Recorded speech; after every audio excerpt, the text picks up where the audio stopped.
Olá, pessoal! Vamos começar aqui mais um momento em nosso curso preparatório para concursos na área da educação. Eu sou a professora Jaciete Ferraz de Souza e eu vou levá-la à sua sonhada aprovação entre as vagas. Vamos dar continuidade ao estudo dos pontos relevantes da Lei 8.069/90, o nosso Estatuto da Criança e do Adolescente. Peguem o material de vocês e a partir de agora nós vamos fazer a leitura e exposições de alguns pontos relevantes do capítulo 3 do Direito à Educação, do Direito à Convivência Familiar e Comunitária. Nós vamos aí pegar os artigos 19 até o artigo 24. Do 19 ao 24, vamos estudar aí a seção 1 do capítulo 3. Vamos pegar os artigos e os incisos relevantes. Artigos, incisos e parágrafos relevantes. Vamos lá. Artigo 19. É direito da criança e do adolescente ser criado e educado no seio de sua família. Grifem, excepcionalmente. Quando se fala excepcionalmente, é porque todas as demais alternativas já foram buscadas, já foram tomadas e não se encontrou nenhuma alternativa para aquela criança ou adolescente permanecer no seio de sua família natural. Então, excepcionalmente, esta criança ou adolescente irá para a família substituta. E quando ela vai para a família substituta, é assegurada, grifem, a convivência familiar e comunitária. Só isso. Em ambiente que garanta seu desenvolvimento integral. O que é que nós podemos compreender do artigo 19? A criança e o adolescente vão ser criados e educados no seio de sua família natural, excepcionalmente em família substituta. Mas se ela for para a família substituta, ainda assim é assegurada a convivência familiar e comunitária em ambiente que garanta o seu desenvolvimento integral, ok? Não esqueçam desse detalhe, a criança e o adolescente têm o direito de serem educados e de conviverem, de serem criados em um ambiente que garanta o seu desenvolvimento integral. Vamos pegar o parágrafo 1º do artigo 19. Vamos lá. Toda criança ou adolescente, grifem isso, toda criança, ou seja, qualquer criança. Quando fala toda criança, qualquer criança que estiver inserido em programa de acolhimento familiar ou institucional, terá sua situação reavaliada no máximo, grifem, a cada 3 meses. Os nossos examinadores gostam de prazo. Então, hoje, para que a criança e o adolescente não fique aquele tempo extenso em acolhimento familiar ou institucional, a situação dessa criança ou adolescente será reavaliada a cada 3 meses. Só isso. Devendo a autoridade judiciária competente, com base em relatório elaborado por equipe interprofissional ou multidisciplinar, decidir de forma fundamentada pela possibilidade de reintegração ou colocação em família substituta em quaisquer das modalidades previstas no artigo 28. Então, quando se fala sobre essas modalidades previstas no artigo 28, guarda, tutela e adoção. Essas são as modalidades de família substituta, pessoal. Não esqueçam desses detalhes, porque são detalhes que poderão ser cobrados em provas. Sobre as modalidades de família substituta se compreende guarda, tutela e adoção. Não esqueçam disso. A criança ou adolescente que estiver em acolhimento institucional ou familiar terá sua situação reavaliada a cada 3 meses. Guardem essa informação, porque isso poderá ser uma boa pergunta para a sua prova, ok? Vamos lá, parágrafo 2º. A permanência da criança e do adolescente em programa de acolhimento institucional, grifem, não se prolongará por mais de 18 meses. Guardem isso. A regra que o nosso diploma legal traz é que não será prolongado a permanência, não será prolongada a permanência da criança ou adolescente em acolhimento institucional por mais de 18 meses, salvo, circulem essa palavra-chave, salvo comprovada necessidade que atenda ao seu superior interesse, devidamente fundamentada pela autoridade judiciária. Vamos imaginar uma situação, uma criança que está lá com os pais presos. O fato dos 2 pais estarem presos não quer dizer que aquela criança ou adolescente deva ir para a adoção. Então, aqui estou apenas citando uma possibilidade. Então, a regra é que essa criança fique em acolhimento institucional ou familiar e que a hora que os seus pais ganhem a liberdade, ainda que seja com cautelares, esses pais possam guardar, cuidar e educar os seus filhos, ok? Essa é a regra. É uma possibilidade de uma criança ou adolescente permanecer por mais de 18 meses em acolhimento institucional.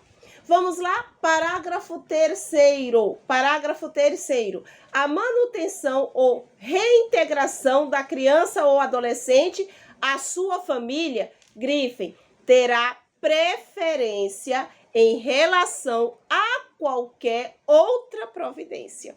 Então, o nosso Estatuto da Criança e do Adolescente traz como regramento que a criança e o adolescente poderão ser reintegrados ou mantidos em sua família natural, que isso prevalece sobre qualquer outra providência, ok?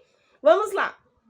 Casos em que esta será incluída em serviços e programas de proteção, apoio e promoção, nos termos do parágrafo 1º do artigo 23, dos incisos 1 e 4 do caput do artigo 101 e dos incisos 1 a 4 do caput do artigo 129. Ou seja, família desestruturada, família que precisa de apoio psicológico, de apoio psiquiátrico, família que está com algum tipo de problemas financeiros, né? Então, tudo isso requer um cuidado, um olhar diferenciado do Estado, do poder público.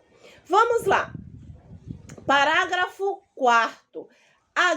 Será garantida a convivência da criança ou adolescente, grifem, será garantida a convivência da criança ou do adolescente com a mãe ou pai privado de liberdade. Parou aí. Por meio de visitas perdão, pessoal, por meio de visitas periódicas promovidas pelo responsável ou nas hipóteses de acolhimento institucional pela entidade responsável, independentemente da autorização judicial. Circulem essa palavra-chave, independentemente de autorização judicial. Ou seja, a regra é que a criança ou adolescente não ficará privado da visita ao seu pai ou à sua mãe que estiver presa, que estiver privada ou privado de liberdade. Quem é responsável por levar essa criança para visitar o seu pai periodicamente ou a sua mãe periodicamente é o responsável que estiver com ela ou a entidade responsável no caso de acolhimento institucional. E detalhe, não precisa de autorização judicial, porque o nosso Estatuto da Criança e do Adolescente, é claro, traz independentemente de autorização judicial, ok? Vamos lá, parágrafo 5º. Será garantida a convivência integral da criança com a mãe e adolescente que estiver em acolhimento institucional. Então, a mãe que praticou lá um ato infracional, ela tem direito à convivência com o seu filho de maneira integral. Vamos lá, parágrafo 6º. A mãe adolescente será assistida por equipe Griffin especializada multidisciplinar, para que ela receba as orientações necessárias para que não ocorra uma possível nova gravidez, para que ela consiga educar aquela criança, para que ela possa ter um planejamento familiar e que também ela possa ser reinserida no meio social. Artigo 19. Artigo 19A. Vamos lá. O artigo 19A traz a seguinte redação: a gestante ou mãe que manifeste interesse em entregar seu filho para adoção, grife, antes ou logo após o nascimento, circulem, será encaminhada à Justiça da Infância e da Juventude. Não esqueçam que a adoção no Brasil, ela tem que ocorrer de acordo com o regramento de nossos diplomas legais. Então, um dos pontos que deve ser considerados no que tange à adoção é a convivência, é o estágio de convivência. Toda adoção precisa ser prolatada por meio de uma sentença judicial. Não pode haver adoção por procuração, não pode haver adoção à brasileira e assim sucessivamente. Então, é necessário que a adoção ela seja acompanhada pela autoridade judiciária. Vamos lá? Parágrafo 1º. A gestante ou mãe será ouvida pela equipe interprofissional da Justiça da Infância e da Juventude, que apresentará, grifem, relatório, só isso, à autoridade judiciária, considerando, inclusive, os eventuais eventos do estado gestacional e puerperal. Então, muitas vezes, a adolescente, ela quer entregar aquele filho porque ela passou por uma gestação traumática, porque ela passou por um parto traumático. Então, é necessário que ela seja acompanhada pela equipe interprofissional para que se verifique se realmente aquele é o seu último desejo. Vamos lá, pessoal. Segundo, de posse do relatório, a autoridade judiciária poderá, grifem, determinar o encaminhamento da gestante ou mãe, mediante sua expressa concordância, à rede pública de saúde e assistência social para atendimento especializado. Então, o relatório é que vai orientar a tomada de decisão judicial. Vamos lá? Parágrafo 3º. A busca à família extensa, conforme definida nos termos do parágrafo único do artigo 25 desta lei, grifem, respeitará o prazo máximo de 90 dias, prorrogável por igual período. Então, vejam bem, quando se trata de criança que não foi, que está ali para a adoção ou que está no seio que está acolhimento, volta. Quando se trata de criança ou adolescente que está em acolhimento institucional ou acolhimento familiar, a busca pela família extensa vai respeitar o prazo de 90 dias. Vejam bem, e aí pode ser esse prazo prorrogado por igual período, ok? Parágrafo 4º. Na hipótese de não haver a indicação do genitor e de não existir outro representante da família extensa apto a receber a guarda, a autoridade judiciária competente, grifem, deverá, só isso, decretar a extinção do poder familiar e determinar a colocação da criança sob guarda provisória de quem estiver habilitado a adotá-la ou de entidade que desenvolva programas de acolhimento familiar ou institucional. Então, o que é que nós devemos guardar aqui? A busca pela família extensa respeitará o prazo de 90 dias. E esse prazo poderá ser prorrogado por igual período. Quem vai determinar a prorrogação ou não desse prazo é a autoridade judiciária. Vamos lá, gente. Parágrafo 5º. Parágrafo 5º. Após o nascimento da criança, a vontade da mãe ou de ambos os genitores, se houver pai registral ou pai indicado, grifem, deve ser manifestada na audiência a que se refere o parágrafo 1º do artigo 166 desta lei, garantindo o sigilo sobre a entrega. Então, vejam bem, pessoal, só um minutinho aqui. Deixa eu só ver aqui uma coisa.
Então, vejam bem, a audiência prevista lá no artigo 166 é a audiência para destituição ou suspensão do poder familiar, ok? E vale ressaltar que nessa audiência, ainda vale ressaltar que nessa audiência é dispensada a assistência de advogado, tá?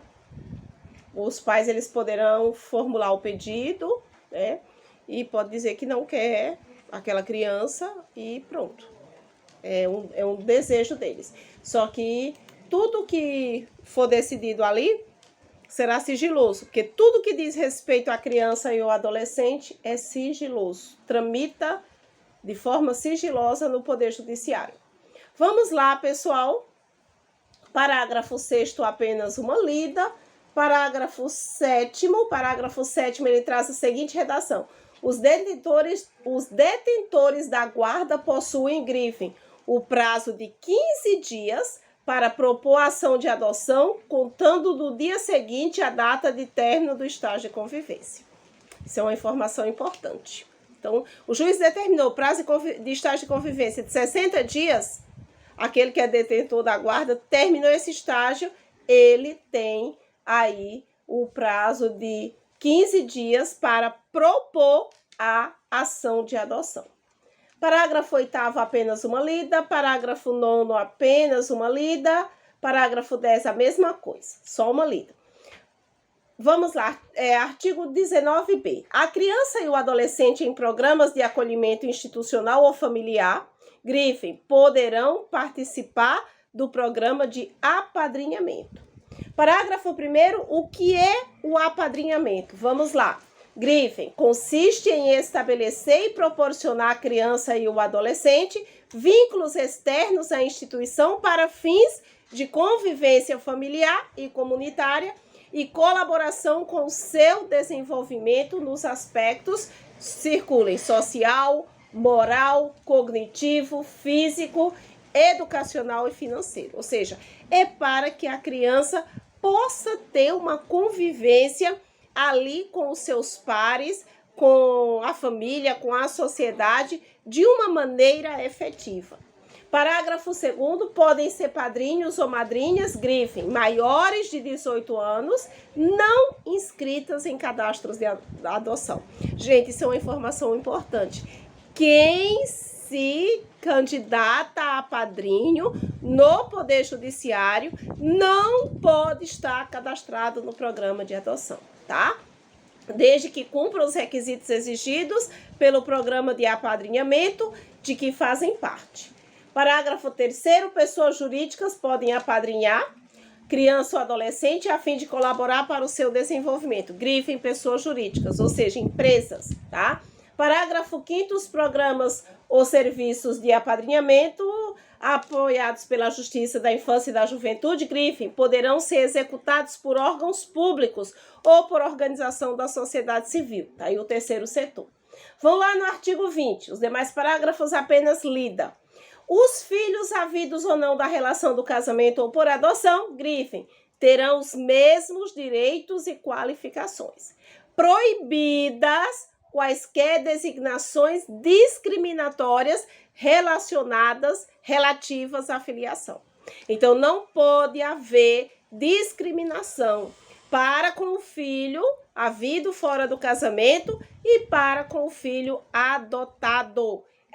O filho havido fora do casamento e o filho adotado terão direito às mesmas qualificações. É proibida qualquer designação discriminatória. Artigo 22. Aos pais incumbe o dever de, grifem, sustento, guarda, sustento, guarda, convivência, assistência material e efetiva. Isso é de 2025, Jesus, mudou. Aos pais incumbe o dever de sustento, guarda, convivência, assistência material e afetiva e educação dos filhos menores, cabendo ainda aos interesses destes a obrigação de cumprir e fazer cumprir as determinações judiciais. Então, vejam bem, é necessário que o pai ou a mãe tenham condições de sustentar, de guardar, de conviver harmoniosamente, da assistência material e educação aos filhos menores. Isso é obrigação, é dever dos pais, ok? E se a justiça determinar outras obrigações, elas também precisarão ser cumpridas. Isso foi alterado agora no ano de 2025. Coloque uma seta bem grande, ok? Parágrafo único. A mãe e o pai ou os responsáveis têm direitos iguais e deveres e responsabilidades compartilhados no cuidado e na educação da criança, devendo ser resguardado o direito à transmissão familiar de suas crenças e culturas, assegurados os direitos da criança estabelecidos nesta lei. Então, lembre-se que pai, mãe, conviventes ou não, têm obrigações, têm direitos iguais e responsabilidades compartilhadas, ok? A cada um deles, né, tanto ao pai quanto à mãe, fica resguardado o direito à transmissão familiar de suas crenças, de suas culturas. Então, não pode uma cultura se sobrepor sobre a outra, não pode haver algum tipo de proibição quanto a essa transmissão no que diz respeito a crenças, a culturas, ok? Tudo isso é assegurado à criança. Artigo 23. A falta ou a carência de recursos materiais, grifem, não constitui motivo suficiente para a perda ou suspensão do poder familiar. Por quê? A família que por acaso estiver passando por esse tipo de situação, o parágrafo 1º diz que não havendo outro motivo que por si só autorize a decretação da medida, que é a perda do poder familiar, a criança ou adolescente será mantido no seio de sua família de origem e essa deverá ser obrigatoriamente incluída em serviços e programas oficiais de proteção, apoio e promoção. Ou seja, carência, falta de recursos não é motivo para a perda ou para a suspensão do poder familiar, ok? Vamos lá, parágrafo 1º, apenas uma lida, não, já foi falado. Parágrafo 2º, vamos lá. Condenação criminal do pai ou da mãe, grifem, não implicará a destituição do poder familiar, exceto na hipótese de condenação por crimes dolosos, sujeito à pena de reclusão contra outrem, igualmente titular do mesmo poder familiar ou contra um filho ou outro adolescente. Outro descendente. Então, vejam bem, o pai pode ter praticado o crime mais horrendo do mundo.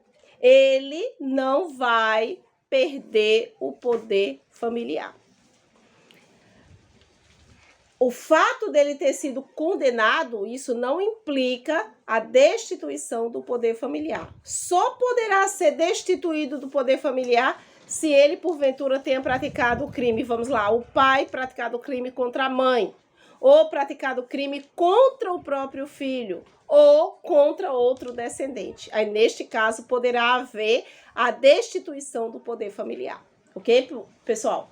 Vamos lá, artigo 24, a perda e a suspensão do poder familiar, grifem, serão decretadas judicialmente. Só isso. Em procedimento contraditório, nos casos previstos na legislação civil, bem como na hipótese de descumprimento injustificado dos deveres e obrigações a que alude o artigo 22. Lembram? Não esqueçam, para haver a perda ou a suspensão do poder familiar, é necessário que haja um processo em que é garantido o procedimento contraditório. Então, o pai poderá se defender, ou a mãe poderá se defender, poderão arrolar testemunhas, poderão constituir provas, enfim, poderão procurar todos os meios de defesa em direito admitido, ok? Esses são pontos que vocês não poderão esquecer dos artigos da seção 1, do capítulo 3, do direito à convivência familiar e comunitária. No próximo bloco, nós voltaremos para estudar os pontos relevantes da seção 2, no que diz respeito à família natural, depois à família substituta e suas modalidades. Ok, meu povo? Próximo bloco, nós começaremos no artigo 28 de nosso diploma legal. Eu sou a professora Jaciete Ferraz de Souza e eu vou levá-la à sua sonhada aprovação. Entre as vagas, visualize o seu nome entre as vagas. Não esqueça de clicar aí no sininho, de se inscrever no canal e fazer os comentários. Aceito aqui as críticas, sugestões para que a cada dia eu possa otimizar o meu trabalho, ok?